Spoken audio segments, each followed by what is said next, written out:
From the Newsroom at news.com.au.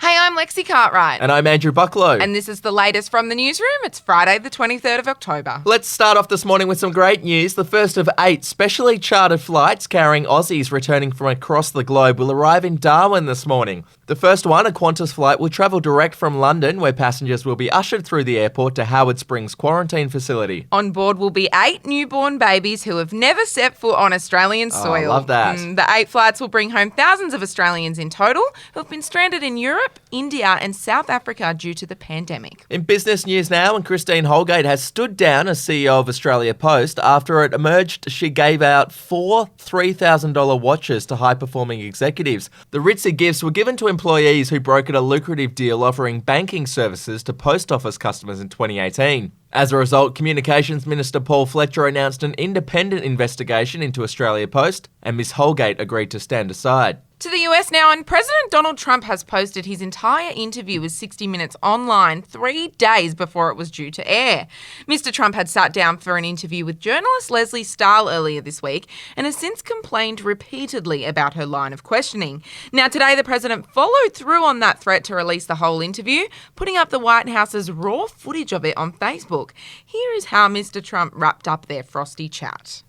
Your first statement was, "Are you ready for tough questions?" That's no way to talk.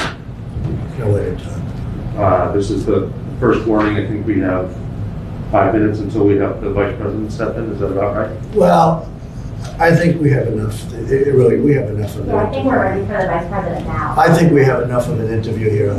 Okay, that's enough.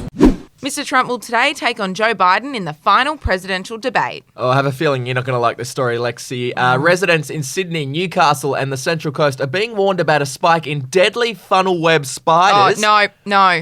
As wet weather and warmer temperatures bring them out of hiding. Now, they're most likely to be found in cool and damp places around the home. So experts have suggested that if you do leave your shoes outside, perhaps you should give them a little tap on the ground before putting your foot in. Oh dear, anyone bitten by a funnel web is advised to stay calm.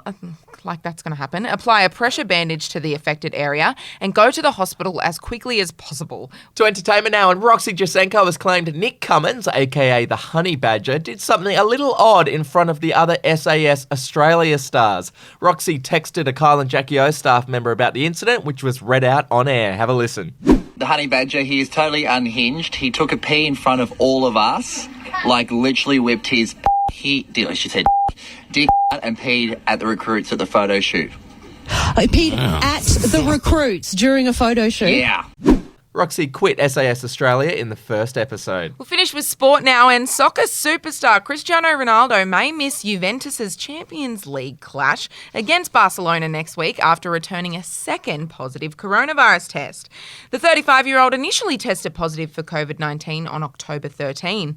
Now, the club will ask for permission to test him 48 hours before their crucial match on October 28. The European football body will decide whether or not to allow the request. Okay, and don't forget that From the Newsroom is available in your smart speaker, so when you're at home, ask your speaker to play From the Newsroom and we'll update you as you're getting ready for your day. That's it from the Newsroom. We'll be back with another update in the Arvo. Your update from news.com.au.